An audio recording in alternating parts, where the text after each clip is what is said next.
Mosiah lives. Mosiah lives. He lives. He lives. He lives. Jah. Giving thanks and praises, brothers and sisters, for all mercies great and small. And we give thanks and praises unto Mwari Nyakusika, God, the creator of the universe, known by the many names according to the many tongues across the length and breadth of the African continent. We give thanks and praises unto our creator in the name and according to the divine breath that exudes from the soul of the Africans. So we are thankful today, brothers and sisters, and of course we have a very special, very special and important subject matter that we're dealing with this evening.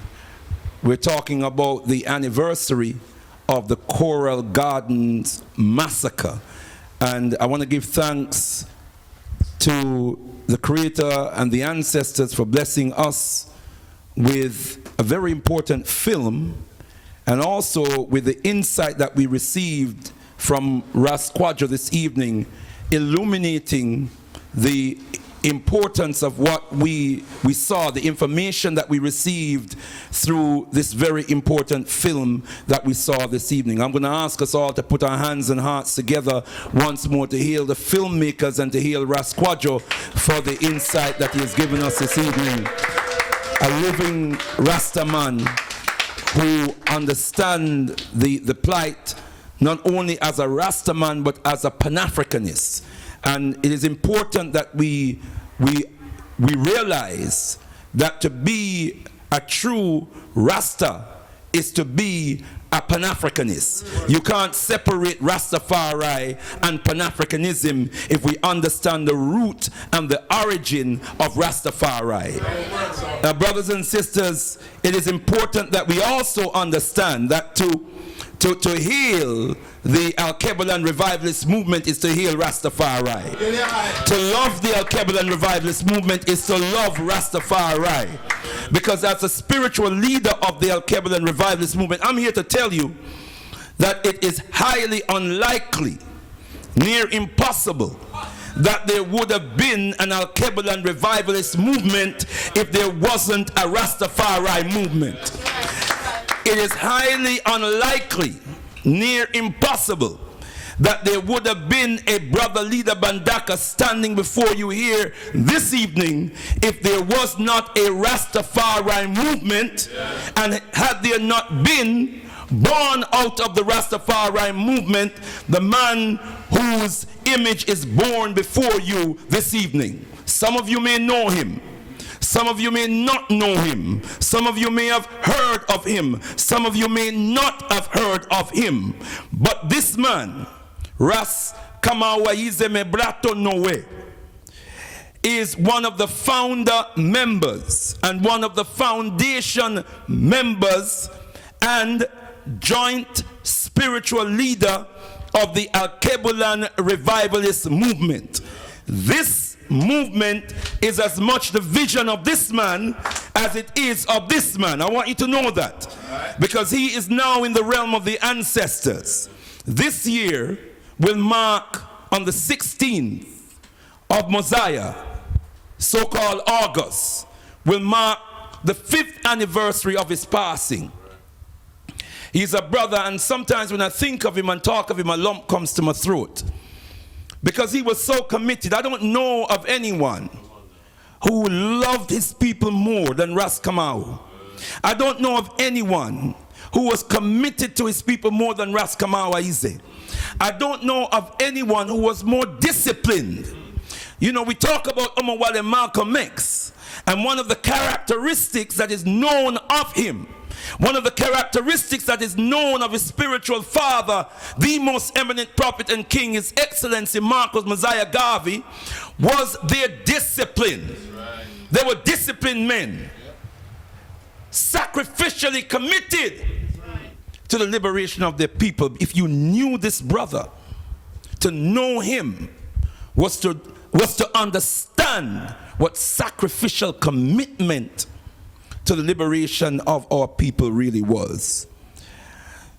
So it is that within the Alkebu-Lan revivalist movement, we are deeply sensitized to Rastafari.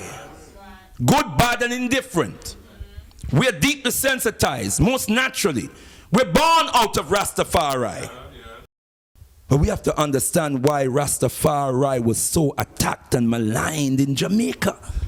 Because Rastafari in the 1960s and the 1950s was the most powerful vanguard of African liberation, African cultural regeneration. It was Rastafari that was at the forefront. Rastafari was the most powerful vanguard of the restoration of the name and the legacy of the most eminent prophet and king, His Excellency Marcus Mosiah Garvey. And you've got to understand, in that so-called independent nation was a neo-colonial construct, a new system of colonialism.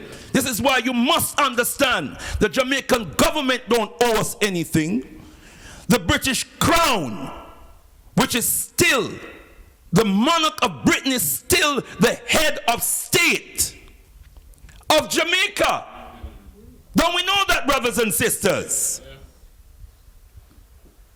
She's still the head of state of Jamaica. The British, what do they call it, Privy Council, is the highest court in the Jamaican judicial system. It's the highest court. It has the last word, the final say. The Jamaican Constitution, its allegiance is to the Crown of Britain. So what there's a Governor General. What do you think the Governor General is there for? To represent the British monarch in Jamaica, and therefore to preserve British interests in Jamaica. So Brother Rasquadro is correct when he said that Bustamante was really a protector of the British status quo, a British colonial status quo. Understand this. Understand, brothers and sisters, that Rastafari was born out of the Garvey movement directly. Leonard Percival Howell, the father of fathers, because there are several fathers of the Rastafari movement, but he's the father of fathers of the Rastafari movement. And if he's the father of fathers of the Rastafari movement, then the most eminent prophet and king, His Excellency Marcus Mosiah Garvey, was the grandfather. We know the spiritual head is Haile Selassie, His Imperial Majesty Haile Selassie. We know that. But the grandfather, to all intents and purposes, the man who brought the prophecy, this is why Rastafari deemed him a prophet. Yeah. And we in the Alkebu-Lan revivalist movement deem the most eminent prophet and king, His Excellency Marcus Mosiah Garvey, a prophet. Well, the Garvey movement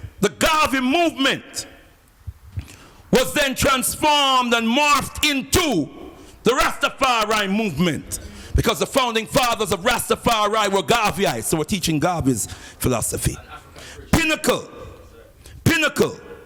was a haven of Garveyism. When Pinnacle was set up in Jamaica, in St. Catherine, where I grew up. Yeah? Understand this, brothers and sisters. Pinnacle was established as an African community. It was an African communal order that had established itself. And 1958, when Pinnacle was destroyed, when the massacre took place, that was the culmination of years of invasion, years of destabilization that was launched on Pinnacle. It wasn't just something that happened in 1958. It was ongoing almost since Pinnacle was established. It was a thriving, just like the place in Rosewood and Tulsa Hill, Tulsa, Alabama. Not Alabama, Oklahoma, in the United States. A thriving African community, vibrant in every sense of the word. And the threat that Pinnacle posed on the Jamaican society is professional people started to show interest in Pinnacle. Professional people. Pinnacle was set up after what they call the labor revolts of the 1930s, where our people, African people, were so destitute. Living conditions, working conditions were so vile. Papa Garvey had just returned to Britain, just left the country. They chased Papa Garvey out of the country. Are you all with me, brothers and sisters? Papa Garvey started the first political party, the first African political, in fact, the first political party in Jamaica, the People's Political Party, which still exists today, by the way. Yeah, I won't be much longer, brothers and sisters. I'm getting some signs, but I just want to share this with you very, very quickly so that we make the connections, we make the link. None of this dropped from sky. None of it, all of it has a history. All of it has a history. Yeah? All of it is connected, brothers and sisters. And we need to understand the connection. So Leonard Percival Howell, a visionary, a real, true visionary, and a man, a very, very resourceful man. A very wise, we have not done enough. We have not done enough work to raise up this man's name. And we must now put the name of Leonard Percival Howell. We must shine the light that it deserves upon it. Let me tell you something about this man. Not only did he build this thriving community on 500 acres of land or so in St. Catherine, Jamaica, where I grew up. Partly, I grew up in Kingston and St. Catherine. Brother Tafazo mentioned the word sounds, the affirmation for today from Papa Garvey, the black God. Yeah? Where it says, if the white man has the idea of a white God, let him worship his God as he desires. If the yellow man God is of his race, let him worship his God as he sees fit. The God of Isaac, the God of Abraham, let him exist for the race who believes in the God of Isaac and the God of Abraham. We believe in the God of Ethiopia. Ethiopia meant the whole of Africa. Yeah? The God of all ages, that is the God of, skipped a bit, in whom we believe, and we shall worship that God. We shall worship him. We shall worship her through the spectacles of Ethiopia. Africa. That's what they were doing in Pinnacle. Yeah? And this wise visionary named Leonard Percival Howell, inspired by the vision of the most eminent prophet and king, His Excellency Marcus Garvey, was known to use the proceeds, much as they were from Pinnacle, and walk throughout parishes in Jamaica and just give money, carry food and money, and just give to people who were in state of poverty. That's what this man used to do. This man who was subsequently imprisoned and treated like a criminal. That's what he was doing. I want to show you wicked. Treated like crazy, mad. And yes, they had him charge him for sedition. Are you all with me, brothers and sisters? That's what he was doing. Pinnacle had its own banking system. It banked its money in Pinnacle itself.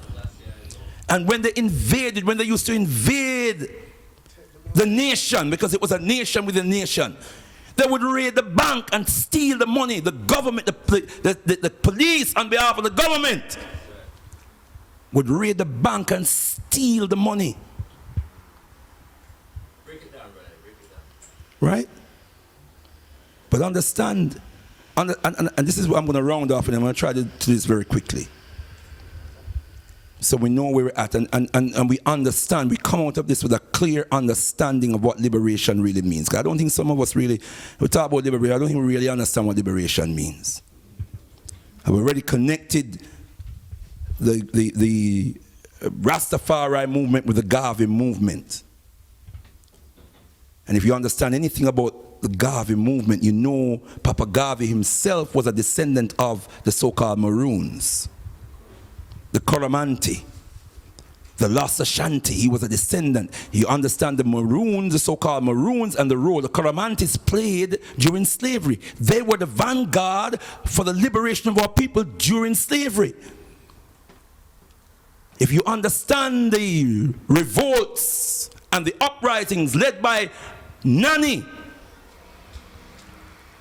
Kojo,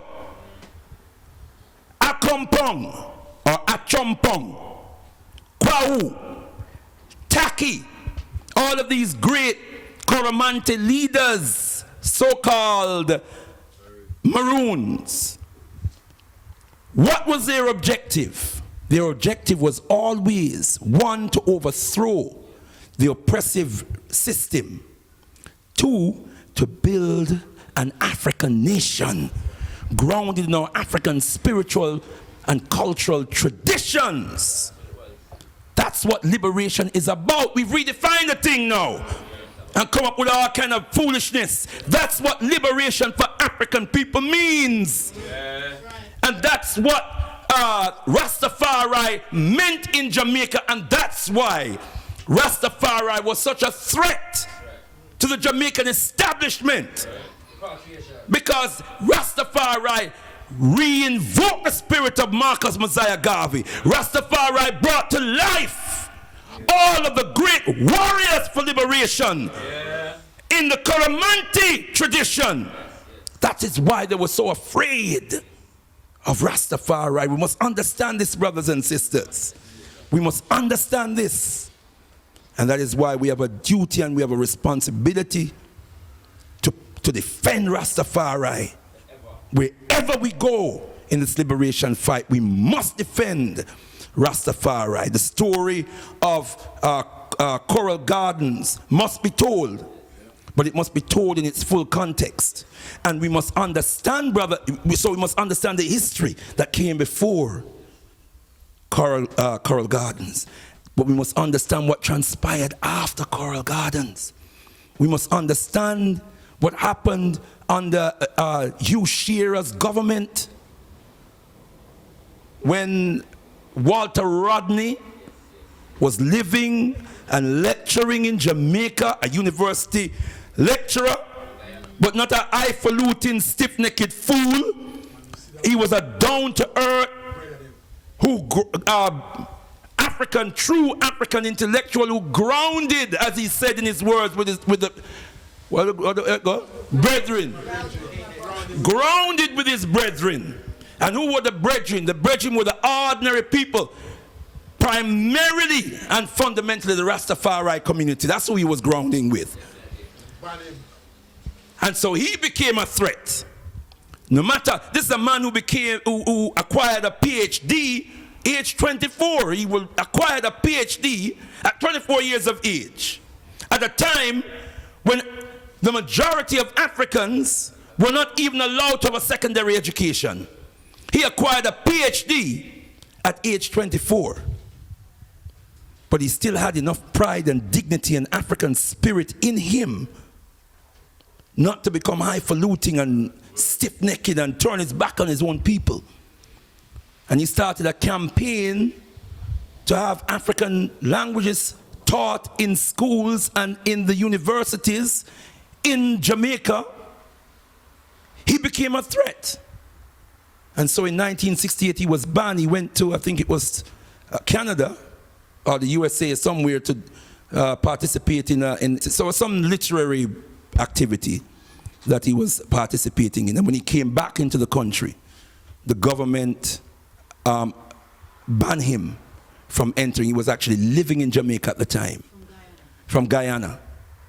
And the whole country rose up on the 16th. I think it was the 15th he was banned, and on the 16th there was a big uprising of October. The 16th of October in 1968 is known as the Rodney Riots.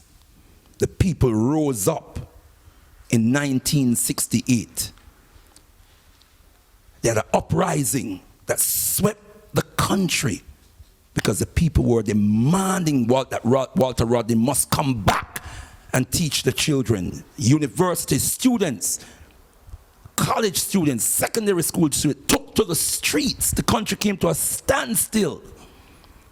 People still commemorate, some people still commemorate the Rodney riots in Jamaica. That also is relevant to the Coral Gardens massacre. The Tivoli Garden massacre in 2010 was mentioned, and the 50th anniversary celebration by the Coral Garden, led by the Coral Garden Committee and various others that were mentioned today, also took into account the culture of murder of our children, our young men in particular, that has become standard practice in Jamaica right now. All of that is what was taken into account in the commemoration of the 50th anniversary of Coral Gardens. And now we have uprisings, not uprisings, but organized campaigns. One of the campaigns that's in Jamaica right now is a campaign to restore Pinnacle. There's a campaign in Jamaica right now to restore Pinnacle. Leonard Howell's Foundation. grandson. Oh yes, who is part of the Leonard Howell Foundation. We need to know these things, because our movements here should be supporting those movements there. And here's where I'm going to close. Here's where I'm closing, brothers and sisters. And I thank Rasquadro for mentioning the Black People's Day of Action, March the 2nd, out of which the vision of the National African People's Parliament was born, which is our attempt and effort here in the UK to establish a nationwide independent representative body to promote, protect and preserve the best interests of African people here in the UK, which means that we are organizing ourselves as a nation within a nation. When we organize ourselves as a nation, like all other people in this country have done, not only will we have the wherewithal, the strength, the resources to represent from a position of power our domestic issues here in the UK, we will also have the wherewithal to represent international issues, which includes the issues that we have raised today about the crisis facing our people, symbolized within the 50th anniversary of Coral Gardens. So brothers and sisters, let us get organized. Let us get organized. This is the month of MOSIAH, and I hope we're going to see everyone throughout the month so that we can build on this and go into September and October even stronger than we enter the month of MOSIAH. So let us get together. Let us, in the words of the most eminent prophet and king, His Excellency Marcus Mosiah Garvey, unite, organize now or perish. Rise, you mighty African people, for you can accomplish whatever you will. Rumbidzo kunamwari Africa, to the God of Africa be the glory. Tendai Mwari. Garvey lives. Mosiah lives. Tendai Mwari.